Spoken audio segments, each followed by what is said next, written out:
सहर सारा गुन्जाउने यो हो रेडियो सान्वी 96.4।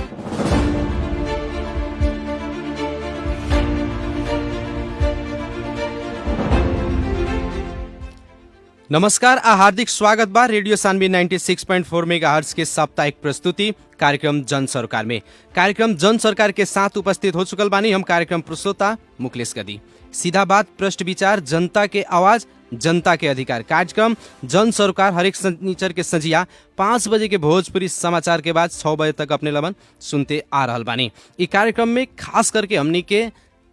शिक्षा, स्वास्थ्य, कृषि, विकास निर्माण लगायत जनता से प्रत्यक्ष सरोकार रखे वाला हरेक समसामयिक राजनीतिक घटनाक्रम के विषय में बहस और छलफल करिन्छन्। संबंधित क्षेत्र के संबंधित विषय के व्यक्ति लोग से बहस और छलफल हमनी के करिन्छन्। आदरणीय जनसमुदाय, देश आज भी कहीं न कहीं राजनीतिक भूमरी में फंस चुकल बाटे। फिर से काल रात शुक्रवार के रात में संसद विघटन करके और कार्तिक 27 गते अगहन 3 गते के दिन मध्यावधि चुनाव में जाए के घोषणा प्रधानमंत्री से कैल गेल बाटे। ए अवस्था में देश अभी कोरोना के महामारी से जूझ रहल बाटे। जनता के ऑक्सीजन के जरूरी बाटे, जनता के सुई के दवाई के जरूरी बाटे, लेकिन देश ए बेरा चुनाव में जा रहल बाटे। ई कितना के सांदर्भिक बाटे और अभी जौन संसद विघटन भइल बाटे और मध्यावधि चुनाव में जाए के जौन प्रस्ताव भइल बाटे, देश चुनाव के ओर जा रहल बाटे, प्रधानमंत्री से निर्णय जौन कइल गेल बाटे, ई कितना के उचित बाटे। एकरे विषय में रह के हमनी के आज के जन सरकार के बहस और छलफल के हमनी के अगाडि बढ़ाएम सन। और आज के कार्यक्रम जन सरकार के बहस और छलफल में सहभागी करिले बानी सन पूर्व सांसद जसपा नेपाल के हरिनारायण रौनियार जी के। कार्यक्रम जन सरकार में स्वागत करेके चाहेम हरिनारायण रौनियार जी के। सबसे पहले कार्यक्रम में स्वागत बा माननीय जी। धन्यवाद। देखल जाओ मध्य रात में प्रधानमंत्री और राष्ट्रपति द्वारा देश के जनता के एगो बड़का प्रतिनिधिमूलक संस्था जौना के प्रतिनिधि सभा कहल जाला, प्रतिनिधि सभा के फिर से विघटन करके आगामी कार्तिक 27 गते अगहन 3 गते चुनाव में जाए खातिर घोषणा कैल गेल बाटे। एकरा के अपने कौना ढंग से ले लेवानी? ये तो हमरा के व्यक्तिगत पूछें कि संघीय सांसद के सदस्य जो पूछे, ये बिल्कुल गैर संवैधानिक, गैर डेमोक्रेटिक हिसाब से जी, प्रजातांत्रिक हिसाब से संविधान के विभिन्न धारा जो प्रावधान बा ओकरा विरुद्ध में गणतांत्रिक व्यवस्था के खिलाफ ही निर्णय भइल बा, है ना। जी जी, इस निर्णय से एकदम ही देश के प्रत्येक डेमोक्रेट जनता, नेपाली जनता ये कोरोना के महामारी में जो एक तरफ लड़ रहा बा, दो तरफ से राजनीतिक के भी एक के हम जौन तरीका से आगाड़ी सरकार कोरोना में सफल भइल बा, उस तरह से संविधान के असफल बनाओ खतरा एकरा में गैर कानूनी रूप से कोरोना वायरस के रूप में ही इस संविधान के कीड़ा के रूप में खाए के ही अथवा ये गणतंत्र के संहिता के समाप्त हो रहे में ये निर्णय राष्ट्रपति और प्रधानमंत्री दोनों के आपसी सहमति और मिलपत में अगाडि बढ़ रहा बाटे। ऐसे ही जौन भी गैर प्रजातांत्रिक निर्णय भइल बा और संविधान के कोनो धारा से इजाजत नहीं मिलत। माननीय जी, देखल जाओ एकरा के कहीं ना कहीं जो निर्णय कइल गेल बाटे प्रधानमंत्री या राष्ट्रपति से, तो संविधान के धारा देखावल जा रहल बाटे का एकर संवैधानिक जौन प्रावधान बाटे का प्रावधान बाटे का उ प्रावधान के मातहत में रह के ई संसद विघटन कइल गइल बाटे और मध्यावधि चुनाव घोषणा कइल गइल बा कि ओकरा विपक्ष में जाके एकदम कोनो धारा से अभी के विघटन नहीं मिलत। संविधान की धारा 3 के अभी सरकार लख जी जी संविधान के 3 धारा के आधार पर 4 के संविधान के 76 के 3 के सरकार लख ओकरा 30 दिन के भीतर में अभी 4 अनुसार से अपन बहुमत प्रमाणित करे रहे। बहुमत प्रमाणित करे से पहले ही का कैलक प्रधानमंत्री कहलक कि हम बहुमत प्रमाणित ना कर सकतनी। काले अपने के प्रेस सम्मेलन पत्रकार सम्मेलन करके बालुआटार में कहलक कि हमारी इच्छा नहीं थे, हम बन ही के नहीं चाहत, ऐसे हम बहुमत काहे खोजी काहे लेके चाहिए। हमारे पार्टी के 27 को सांसद हमरा से बाहर चल गए प्रोग्राम हम कार्रवाई करें और हमरा संगे बहुमते नहीं कि हमारा जम्मा 93 लोग बा, ऐसे हम वोट काहे मांगे जानते नहीं कि हम वोट में हार जाए तो हम ना माने, ऐसे हम 30 दिन समय बर्बाद काहे करी। हम पहले ही अपन हाथ उठा देनी कि हम बहुमत ना सिद्ध कर सके कह के प्रधानमंत्री जी खुद सामान्य प्रधानमंत्री जी अपने से ही काल प्रेस वक्ति में ये जन जागर सोसाइटी में सारा पिन कोड नेपाली जनता देश विदेश के नेपाली अथवा कूटनीतिक की बात उनको अपन मुँह के आवाज। लेकिन ये गैर संवैधानिक रूप से जे आदमी कहल कि हम संविधान के धारा के अनुसार हम बहुमत नहीं की 4 संगत पहुंचा सकत जी जी तब एक ऑप्शन का रहे कि संविधान के 5 नंबर के प्रावधान अनुसार राष्ट्रपति के सरकार के आह्वान करे के रहे। 5 के माने संविधान के धारा 76 के 5 मोजिम जी 76 के 5 जी हम क्षेत्र में बानी। क्षेत्र के 5 में प्रधानमंत्री की नियुक्ति संबंधी प्रक्रिया बा। 76 के 5 में क्या कहा था 2 अनुसार के संसद के कुनै व्यक्ति, अब दल के बात ना रखे व्यक्ति अगर व्यक्ति के बात कुनै संसद के 2 अनुसार के प्रतिनिधि सभा के कुनै व्यक्ति अगर अपना के बहुमत सिद्ध करता थे सदस्य लिया होता तो ओकरा के प्रधानमंत्री नियुक्त करे के आ ओकरा के 30 दिन भीतर में संसद में विश्वास ले के ये व्यवस्था रहे।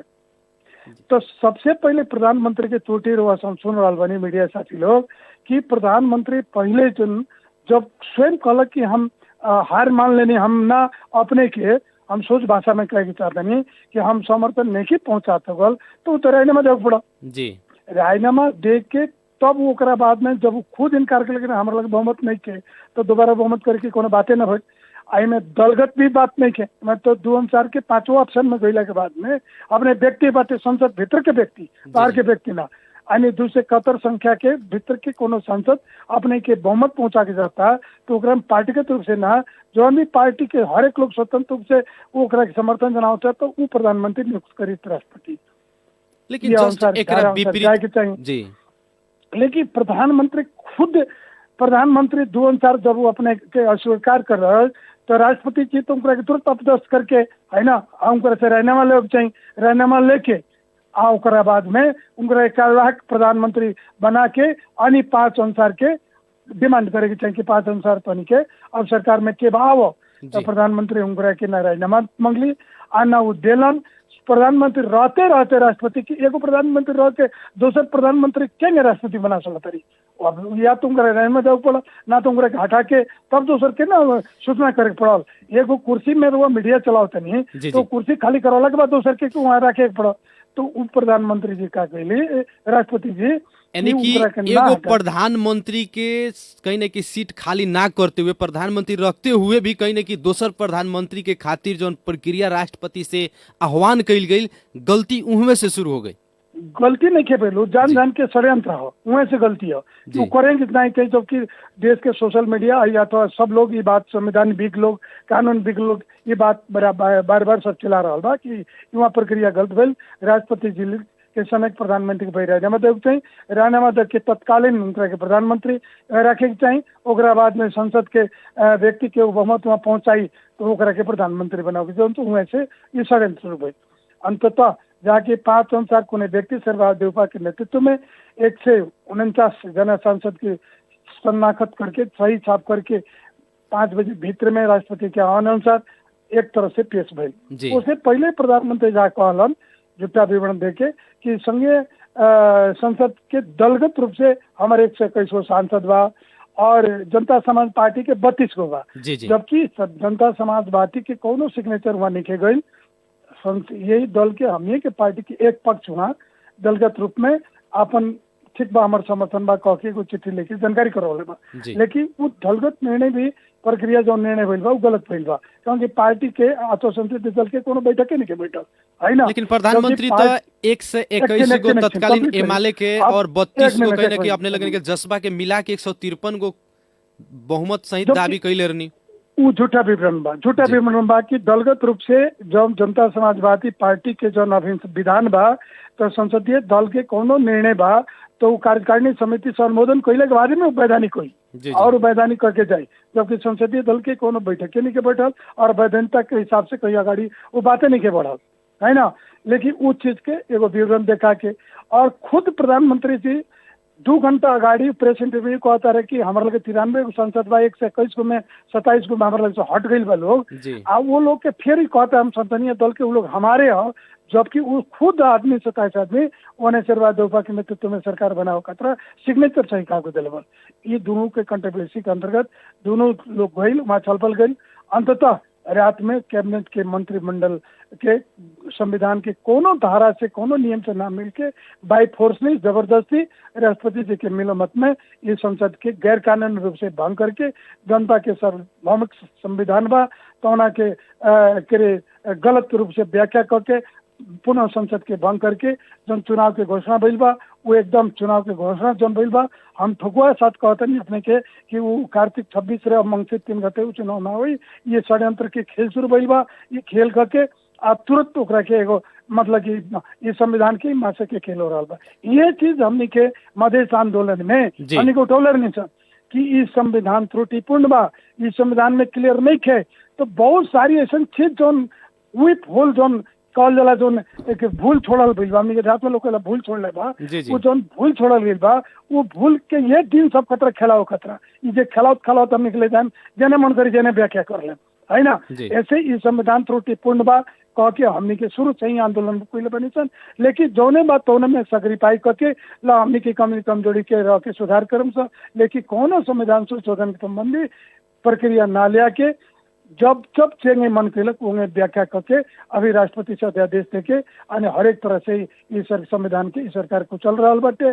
जौन की गैर कानूनी संविधान के कहीं ना देखल जाओ विगत के जो राजपा पक्ष रहे महंत ठाकुर आ राजेंद्र महतो जी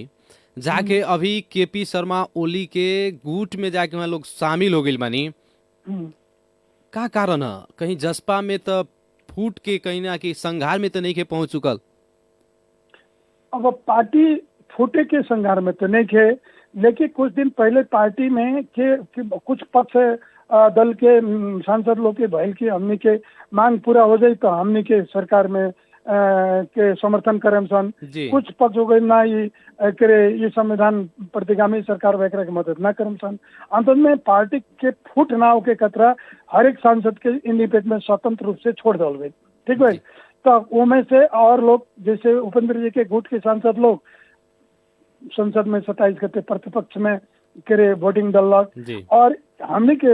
राजेंद्र महतो और मन ठाकुर के न्यूट्रल होके बैठ गए लोग जमुना के नाते स्वतंत्र से बैठ गए के बाद में उस संसद में उनको बहुमत ना पहुंच सरकार गई। अभी भी वह प्रक्रिया बा, अभी पार्टी को फुट के कंगार नहीं के, लेकिन वही निर्णय के आधार पर कि वो व्यक्ति संसद में समर्थन के रूप में ना जाके, लेकिन वो लोग भी समर्थन ही के जन हो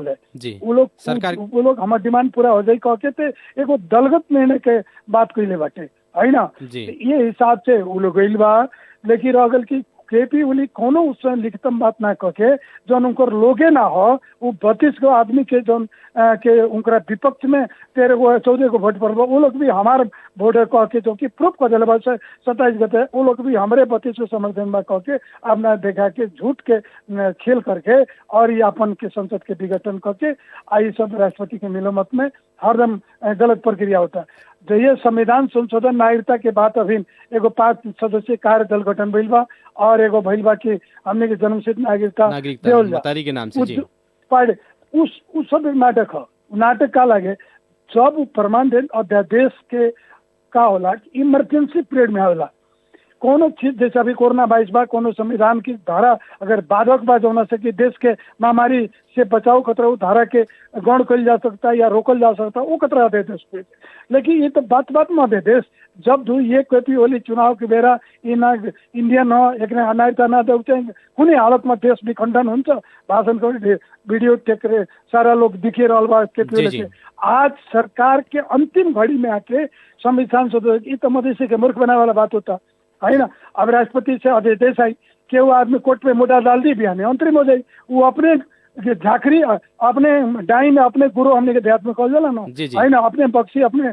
के डाइन के खेल वाला खेल होता, मैं से बिहान हो बिहान को मुद्दा डाल दे रुक जाए। लेकिन एक के तो हमने के टेम्पररी अध्यादेश के जरिए नहीं है ना, परमानेंट के जरिए बा। जब बिल संसद में विधेयक पेश भइल बा, वो विधेयक के संबंध में संसद से पारित ना करें,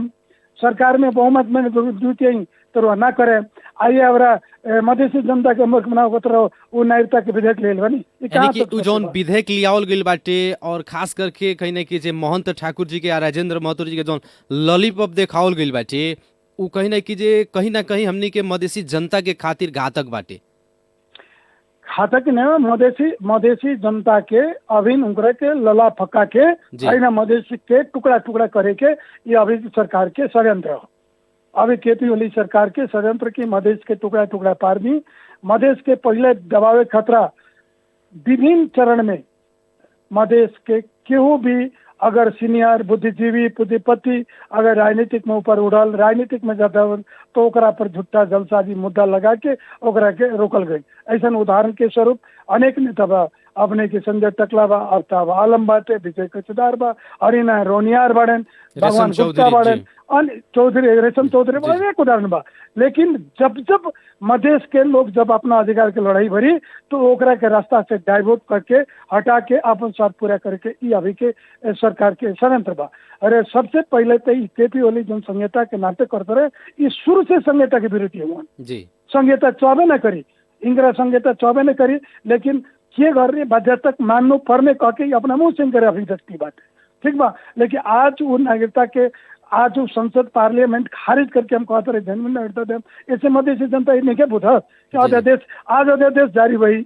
है ना, 2 दिन के बाद में वो कोनो वकील अंतरिम दे दी, वो अंतरिम हो जाए ओकरा बाद में चलत रही 6 महीना में होता, साल भर चलत रही। लेकिन जौन नियम से कहा कि जौन विधेयक पार्लियामेंट में पेश हो गई है ना, जौन विधेयक संसद में पेश बा ओमे छलफल ना भइल, ओकरा में वही पार्टी के लोग उनकरे पार्टी के सांसद लोग ओकरा के प्रक्रिया आगे ना बढ़े जला। आज कैसे उनकरे पार्टी से उनकरे कैबिनेट ओकरा के कहता कि हम एकरा के जन्म से अध्यादेश से देम,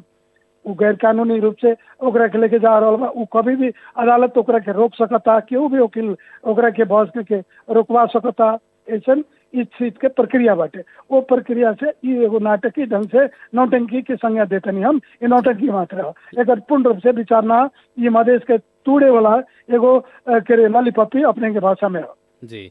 माननीय जी, जौना किस्म से कहीं ना कहीं सामाजिक संजाल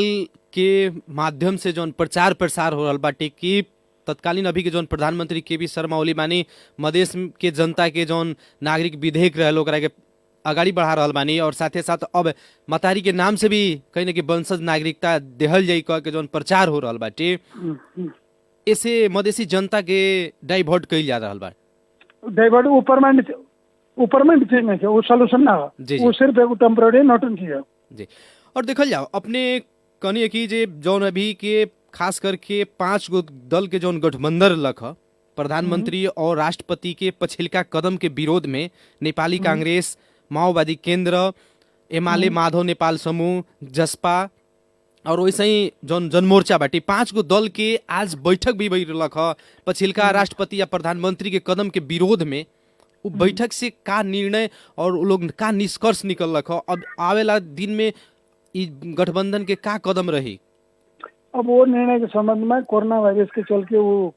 शीर्ष नेता के बीच में मीटिंग भइल, अभी तक हमारा जानकारी प्राप्त नहीं के भई जी, ठीक बा। ओकरे बाद में अपने की जानकारी प्राप्त हुई तो सामने तो सोशल मीडिया में आइए जाई। लेकिन अगली एगो बात पक्का बा कि ये अभी जौन तानाशाही के रूप में जौन कोली सरकार कानून के नीच के चल रहा बा, अगर हम नेपाल के 3 करोड़ जनसंख्या के बीच में सानवी रेडियो एफएम से ये मैसेज ऑनलाइन करके या देश विदेश में जाई, हम एगो बात जरूर कह सकतनी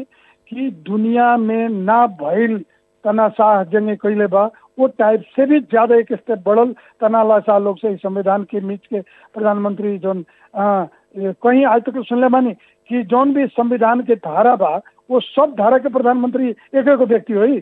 संविधान एक के धारा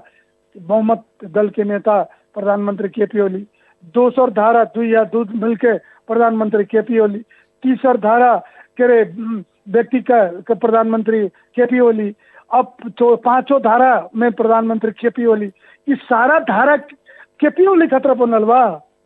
सारा जितना धारा बा ये केपी ओली खतरा बनल बा। वो धारा में कौन पार्लियामेंट कौन संसद कौन लोग कैपेबल नहीं के, ये तो संविधान जला के केपी ओली के चाहते कि संविधान जला के ना कल जाओ के मिटा के ओकरा के खारिज करके तनाशाह डिक्टेटरशिप और कम्युनिस्ट राज के स्थापना करके चाहता। ये एकदम कहीं ना कहीं सोमालिया के ग्रैंड डिजाइन में ये देश के ले जाके केपी ओली के सोच बाटे। जी, प्रधानमंत्री और राष्ट्रपति की जो पछिलका कदम बा ऐसे कहीं ना कहीं संघीयता पर खतरा मेडरा रहल बाटे और जो एगो लोकतांत्रिक संविधान बाटे नेपाल के संविधान 2072 एकरा ऊपर भी खतरा बाटे। एकदम एकदम ये तो मतलब कि हम 1 2 3 4 5 के प्रक्रिया से लागत है कि नहीं रुआ खत्म लागत कोनो धारा संविधान करो मनबे ना करे तो बाकी संविधान के क्या मतलब है। यही पार्टी के सब ये कांग्रेस और नेकपा एमाले के सांसद लोग दुनिया के सर्वश्रेष्ठ संविधान के रूप में कह के हमनी के मत से पर अंधाधुन गोली चलौलक आ 5 गो आम लटकला से का हो के क्या होला लोग ये खुद ही लोग यही संविधान के धज्जी उड़ा रहल बा। ये लोग धज्जी उड़ा रहल बा जोन की जितना धारा के प्रावधान बाटे 1 से 76 के 1 2 3 4 5 6 तक ले 7 तक ले इस सब धारा में परिस्थिति अनुसार से प्रधानमंत्री चेंज हो सकता, परिस्थिति अनुसार से दूसर लोग देश चला सकता, परिस्थिति के अनुसार संयुक्त सरकार सहमति की सरकार राष्ट्रीय सरकार के गठन हो सकता, विभिन्न दल मिलकर सरकार हो सकता। इस सारा प्रावधान के उम्मीद करके अपन राष्ट्रपति जौना के मीडिया लोग कह रहल बा रबर स्टाम्प के भाषा बोल रहल बा वो एकदम जौन कहे तौने करे के बाद संविधान कानून से कोनो मतलब नहीं के खुलेआम राष्ट्रपति जी आ मिल के इस संविधान के एकदम दस पा रहल बा। गैर कानूनी लोग से कुछ लोग उनके संगे प्रधानमंत्री संगे ऐसा षड्यंत्रकारी लोग बा जौन प्रधानमंत्री के भी दिमाग भूट के ये देश का रजतक ले रहल बा। और हमरा लगता है कि ये अपने के जो 5 को संतुष्ट बाटे। आज कोरोना वायरस में प्रधानमंत्री बैसाख में हम चुनाव करवा लेती आज तो नया जने कहते रहे। आज ही कोरोना वायरस में लोग इतना महामारी मल बा आज का उनका डेट पर चुनाव हो सकी जी। ये प्रश्न हम जोड़े के अपने से चाहनी है कि विगत में देखा जाओ अभी देश कोरोना महामारी से एकदम जूझ रहा बाटे। जनता के अभी चुनाव जरूरी नहीं के, जनता के स्वास्थ्य उपचार जरूरी बाटे, कहीं ना खोप के जरूरी बाटे,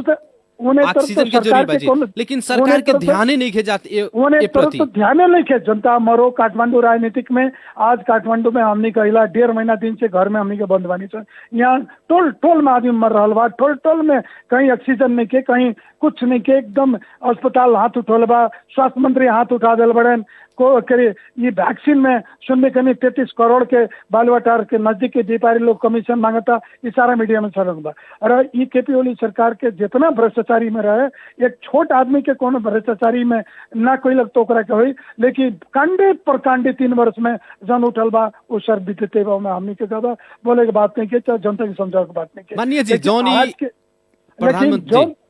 बोलिए प्रधानमंत्री से जौन कहीं ना कहीं और राष्ट्रपति से जौन किस्म से मध्यावधिक चुनाव के मिति तोकल गई बाटे, अपने के का लागत है जौन मिति तोकल गई बा उ मिति पर चुनाव हो सकता देश में? एकदम इम्पॉसिबल। वो डेट पर चुनाव होकबे ना करी। ऐसे ना हो कि कोरोना के महामारी अभी चल रहा बा, तेसरो महामारी के शुरुआत हो गई बा। ये महामारी के आधार पर कहीं चुनाव नहीं हो सकत। ये सारे नौटंकी बा। ये अगर कोर्ट्स में विभिन्न लॉयर वकील संविधान विद लोग अभियान में जा रहा बा और ये 5 दल के बैठक में हमरा जहाँ तक ले अनुमान बा कि 149 गो जे सांसद रहे उ लोग अदालत जाएंगे जी। कंप्लीट करे थी अभी जो 5 दल के जो संसद के जो विपक्षी गठबंधन के जो बैठक चल रहा बा ये डेट पर ना हुई और ये सरकार के मान्यता ना दी। ये गैर कानूनी सरकार बा, गैर कानूनी चुनाव हो, गैर कानूनी राष्ट्रपति के घोषणा एकरा विरोध में है ना ये कहीं न कहीं ग्रैंड डिजाइन अथवा कहीं ओकरा के एगो टीम बन रहा बा, एकरा के विभिन्न तरफ से राष्ट्रीय अंतर्राष्ट्रीयकरण करके एकरा पर एगो नई क्षेत्र में भी जा सकता, अन्य रूप ले सकता। और एक तो पार्टी बन, दोसर महामारी के जौन इस संख्या बा अभी मोटा मोटी की अषाढ़ तक पहला चरण के दूसरा चरण जाइत होला, तेसरा चरण इसे भी भारी महामारी के जौन आ रहा बा, जौन WHO को आ रहा बा, चाहे इंडिया चाहे हमने के छिमेकी राष्ट्र देख रहा बा, ये इस समय में जनता की चुनाव करी कि जनता की जो दल जोरी बा ऐसे ये घुमा फिरा के डेट पे चुनाव ना करके एक और रूप में सरकार और देश के चला के संसद के भंग करके प्रजातांत्रिक प्रक्रिया के बंद करके तनाशाह रूप से सरकार चलाओ के ये प्रक्रिया में सरकार अभी बढ़ रहा बा। राष्ट्रपति को साथ दे रहा बड़ी, राष्ट्रपति के कोनो अपन विवेकपूर्ण निर्णय ना होके एगो पार्टी के निर्णय के रूप में, पार्टी का आदेश के रूप में शपथ ग्रहण कर में हेर्नु सभापति बन का के राष्ट्रपति का कहली अब पर्दैन यो आदेश के प्रतिज्ञा गर्छु जौन शब्द रहे ओकरा के हटाउल जी हटाउन लगैल आदेशै कल गेल गेला ल यो पर्दैन कह के राष्ट्रपति चुपा गेली। अगर राष्ट्रपति प्रधानमंत्री से ऊपर रहती तो किन पर्दैन, सबैले पढ्नु पर्छ, रिपीट गरेको चाहिए। यानी कि ऐसे प्रश्न होता कि जे संविधान के रक्षक बाटे आजकल उहे भक्षक हो गेल बा, जेकरा कारण से ऐसा संवैधानिक संकट के अवस्था आ गेल। एकदम श्योर ये बात। जब राष्ट्रपति संविधान के अनुसार जो शपथ ग्रहण के प्रक्रिया बा अनुसार से जब पढ़ वाचन करती तो जब मिस्टेक भइल तो रिपीट कैली तो सीधे प्रधानमंत्री का कहलन सुनली मीडिया में सब उनके आवाज से लोग सुनता पर्दैन। अब वो पर्दैन कहे वाला सब लगते लेके जब ये मुद्दा मामला अगाडि बढ़ल तो ओकरा बाद में अध्यादेश से ओकरा हटा देवल गई। ये अध्यादेश से तो संविधान हटा देवल गई। जी जब संविधान के हरेक धारा अध्यादेश से बंद कर जा सकता तो संविधान की भी बंद कर जा सकता, संहिता की भी बंद कर जा सकता, प्रदेश भी भंग कर जा सकता, स्थानीय निकाय भी भंग कर जा सकता। जी ओली के जितना लोग बा ओकरा के नियुक्ति करके कहीं पंचायती काल का अंचलाधीश, कहीं क्षेत्रीय प्रशासक बना के अपन देश चलाओ के ग्रैंड डिजाइन हो सकता। जी मानिए जी हमनी के कार्यक्रम के अंत में बानी सन, खास करके अब तनका प्रसंग के कहीं न कि दोसर तरफ ले जाए के चाहे कोरोना वायरस के संक्रमण अभी तेजी से फैल रहा बाटे और खास करके हमनी के पर्सा जिला में भी कहीं न कि बहुत ज्यादा संक्रमित लोग रहे और मरे वाला के संख्या भी वहीं बढ़ते जात बाटे। ई अवस्था में कोरोना वायरस के महामारी के खातिर बचे के खातिर अपना ढंग से अपने का पहल कई अभी तक? हमने के देखिए राष्ट्रीय लेवल से जौन बाटे तो वो सरकार खुद संघीय सरकार में सफल बा जी, जबकि ये सबसे बड़ा आर्थिक रूप से अथवा अंतर्राष्ट्रीय रूप समुदाय से ये जो विदेश है या विदेशी कूटनीति मार्फत से या प्रधानमंत्री से विदेश नीति से लिया चाहिए सहयोग तो ना लिया के ना मांग के चाहे जोन भी जोन केंद्रीय सरकार संघीय सरकार करके ना करके ये असफल हो गई बा। जोन से आज दिन के 10,000 आदमी पीड़ित हो रहा बा और रोज के एवरेज 200 ऐसे निर्दोष मतलब कि नेपाली जनता के मृत्यु हो रहा बाटे, ये यथार्थ बाटे। लेकिन एकरा पर भी अभी प्रधानमंत्री के कोनो चिंता नहीं के, राजनीतिक गेम से उनका फुर्सत नहीं के, न ताकई के फुर्सत नहीं के, न अभी के सरकार के बा। अब हमरा एकरा में का कहें कि हम अपना क्षेत्र में नारायणी अंचल का अस्पताल बाटे, अस्पताल की संरचना कैसे बा, चाहे कोविड-19 के संरचना की संघीय सरकार कैसे बा कि ना पर्सा जिला अंतर्गत में नारायणी अस्पताल ही एगो बात जो संघीय सरकार के मातहत बा। जी। बाकी उससे नीचा के जितना के संघीय और प्रदेश के बा अभी तक, लेकिन बाकी जितना क्षेत्र बा हम अपने क्षेत्र में आप चल के बात करिए तो हम यहाँ 6 गो हमारा स्थानीय निकाय बा, 6 गाँव में पोखरिया बल्ल जिला हॉस्पिटल के रूप में हमारा प्रयास से चाहे हमने के प्रयास से मुख्यमंत्री प्रदेश सरकार ओकरा के घोषणा कैल जिला हॉस्पिटल के रूप में। अब ओकरा में 6 गो स्थानीय निकाय बाटे, जे 6 गो स्थानीय निकाय में हमारा अपना तरफ से गत वर्ष जो पहले चरण के कोरोना वायरस में आयल बा वहाँ पोखरिया अस्पताल में हम सांसद जीतते संघीय सरकार से एम्बुलेंस लेके देनी, हम वेंटिलेटर 2 लेके देनी, हम ओकरा बाद में इक्विपमेंट लेके देनी, हम प्रदेश सरकार के मुख्यमंत्री हमारे पार्टी विलय से उनका से 100 वाहन एगो उ लेके देनी। गत वर्ष 35-37 लाख रुपया औषधि के लिया देनी, 4 करोड़ हॉस्पिटल के पूर्वाधार के विकास के लिया देनी, ये साल भी फिर 5 लाख रुपये भल तुरंत मेडिसिन के लिया देनी। वैसे ही हमारे सकुआ परसोनी में हम एम्बुलेंस सहयोग में के हमने के भारतीय दूतावास के सहयोग से हमने के लिया के एम्बुलेंस संचालित करनी चाहिए। पका मैनपुर में संघीय सरकार से एम्बुलेंस समाचार करनी और वैसे ही हम अब सुगौली पेट्रोल में गाँव पालिका में पहले से भी एम्बुलेंस बा और व्यक्तिगत अपना तरफ से हर एक हॉस्पिटल में स्वास्थ्य चौकी में हम थर्मोगन PCR किट जी अथवा मेडिसिन के रूप में देते नहीं। अरे अभी हमारे गाँव पालिका के जितना मेयर लोग से कोऑर्डिनेट करके हमारे सकुआ परचौनी में विंध्यवासिनी गाँव पालिका में और के रे पका गाँव नगर पका मैनपुर गाँव पालिका जी पोखरिया नगर पालिका में सब जगह हमने के 10 बेड 15 बेड 20 बेड 25 बेड का आइसोलेशन और विथ वेंटिलेटर पोखरिया में बा हमने के व्यवस्था कैले बानी सन। हमने की कहीं भी हमारे क्षेत्र में ऑक्सीजन के चलते या वेंटिलेटर के चलते वैसा दुर्घटना करे का अवस्था में के, लेकिन डॉक्टर के अभाव में ये जगह हमने के जितना दे जाए यानी कि ये महामारी के अवस्था में अपने अपना क्षेत्र के जनता के खातिर जौन चीज भी आवश्यक बाटे ओकरा में एकदम अपने लाग रहल बानी एकदम बानी। सुनी ओकरा बाद में हमने के लगे देखे संघीय सरकार के हृदय किसान मंत्री साथी हैं उनका से कई बार बैठने लिख के भी जने कि हमारा के वहाँ कोई डॉक्टर पठा दो नहीं के परमानेंट पटोले प्रदेश दरबंदी क्रिएट करी तो अभी आके अभी का अवस्था में इमरजेंसी एगो टीम पठा दो, लेकिन वही कह के ना पटोला ना अभी तक लेकिन अभी प्रदेश सरकार 15 गो पोखरिया में अभी तुरंत हमने के पहल में प्रदेश सरकार से मुख्यमंत्री कह के डॉक्टर और नर्स स्टाफ और जूनियर और स्टाफ लैब टेक्नीशियन समेत के दरबंदी वहाँ चल के डॉक्टर के भी फर्स्टिंग वहाँ हो चुकल बा। लेकिन हमने के अब डॉक्टर के अभाव में वेंटिलेटर चाहे उसके अभाव में हमारे पेशेंट हमारे क्षेत्र के बीरगंज हमने के पठाव पड़ता वो जा रहल बा जौन बीरगंज के भी मेयर हमने के रातों दिन और रात होके बीरगंज के मेयर एकदम खट रहल बा। अभी के पीरियड में हमने तरफ से स्थानीय और प्रदेश सरकार से जितना हो सके अपन मधेश के जनता अपन 3 नंबर क्षेत्र के जनता खतरा हमने के रात और चिंतित होके काम कर रहा बानी सन और संघीय सरकार से आज तक कोनो जौना तरफ से सहयोग होके चाहिए वो कहीं पर नहीं के। और माननीय जी हमने कार्यक्रम के अंत में जी एक मिनट अभी बीरगंज के जहाँ तक स्थानीय प्रशासन बा और स्थानीय समाज सेवी बा अभी लॉकडाउन में भूखा अथवा गरीब के खाना भोजन दे रहा बा और स्थानीय पुलिस प्रशासन खिड़ियो ये सब रात दिन और रात मेहनत कर रहा बा वो लोग भी धन्यवाद के पात्र बा। और सब राजनीतिक दल लोग जो वहाँ स्थानीय तौर के बा एकजुट होकर कोरोना वायरस से लड़ रहा बा। हमने के संघीय सांसद भी लड़ रहा बानी सर, प्रदेश के मुख्यमंत्री भी लड़ रहा बने और हमने के एकरा के जीते के करे कोरोना के प्रायश्चित करे खतरा हमने के तत्पर लागल बानी सन। लेकिन फिर भी संघीय सरकार के जौन रूप से हमने के सहयोग होके की चाहिए ओकरा में जीरो बाटे जी। माननीय जी हमने कार्यक्रम के अंत में बानी सन लास्ट में ये कार्यक्रम सुन रहल अपने तमाम जनता से का कहे के चाहे? तमाम जनता से हम कहें कि आज के दिन में सब बंदा पहले घर में अपने सुरक्षित बसी, एक दूसरे के संपर्क में न जाए, मास्क लगाई, साबुन पानी से हाथ धोई, कहीं इमरजेंसी में जाएंगे पर तो आके तुरंत कपड़ा लाता धो के अलग घाम में सुखाई, एकदम नहाई 2-3 बेर और अगर खाना में झोलीलो पदार्थ खाई, ज्यादा हार्ड दारू रक्सी एने उन्हें न खाई। गाँव देहात में हमने के लोग के बैठकिया में थोड़ा ज्यादा ही ये सब करे के रहेला। ये सब से का कह के हमें चाहें कि एकदम जो अभी